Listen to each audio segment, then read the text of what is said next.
When you lose control of your own mind, you're in a bad place. I just wanted to show the world that if mental health could bring somebody as big as me and as strong as me and, you know, the stereotype heavyweight champion of the world to my knees, then it could bring anybody to the knees. And I thought to myself, if I can show the world that you can come back from it and to get back in shape and get back to the top, then anybody can do it. And I felt like I had nothing to look forward to. I was worthless. It was just a horrible, horrible feeling that people need to understand that many, many people are in the same boat. They don't have to be very successful sports athletes to feel like this. Anybody from day to day has the same feelings. And I believe that if enough people talk about it, then it's going to raise more and more and more awareness. And sooner or later, this crisis will have to be addressed properly. I knew something was wrong with me my whole life. Growing up as a child, I feel a loneliness even when I was with other people. I felt like, have you ever been left behind somewhere when everyone else is going somewhere and you're left? That's how I'd feel on a regular basis, and I didn't know what it was. I didn't understand it. I believe every achievement that I do in life, there's got to be an almost certainty lower low. So the bigger the achievements, the lower the lows go. What is the point in living? What am I living for? All right, I won a belt. What does it mean? It means nothing. I said heavyweight champion of the world is worthless. I said I'm not interested. The belts mean nothing. World championship means nothing. What does it all mean? What does being a world champion really mean? And what I was trying to say was, what does it all really mean when I'm not well on the inside? Exterior assets mean nothing if you can't control what's going on in the inside.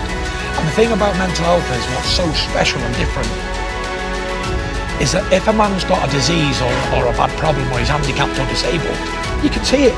But I can walk down the street, nobody can see in my mind. They don't know what I'm doing. I could be on the verge of suicide and you couldn't tell because you can't see in someone's mind. I was in a position of power. I had glory, fame, achievements, money, a family, all earthly assets that one could want. Money in the bank. But it meant nothing, so they couldn't understand why would this man feel like this. Everybody looking on the outside, oh, Tyson's got everything, he's done everything, he's done what he ever said he wanted to do, he's lived his dream, he's done everything. Why is it he's just an idiot and he's a attention seeker? I can't tell you in words how I felt, how down I was. When you lose control of your own mind, you're in a bad place.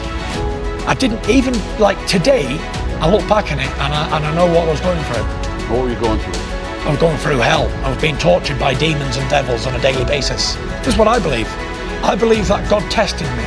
God gave me the world, but I rebelled against it. It didn't mean nothing to me. I didn't want it when I had it. So he thought, right, I'll give you a little bit of pain here, taste this, wallop. And I believe that that's what mental health is. I believe it is it. It could be a test, it could not be. I know it affects so many people in so many different ways. And it's a silent killer. It's almost like carbon monoxide poisoning. You can't smell it, you can't taste it, you can't feel it, but you die. So many people take their lives on a daily basis through mental health problems. And others look at them and say he was a weak person or she was a weak person. Well, not weak, you just need help.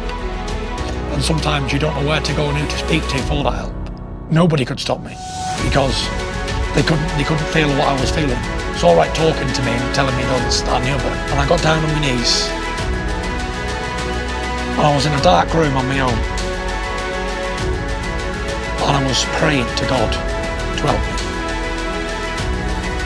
I was begging. There was tears rolling down my face because I knew I couldn't do it alone. And I said, look, I said, I know I've been tested, I know I've done so many things wrong, and I've done this and I've done that, and I'm so weak as I can't do it on my own.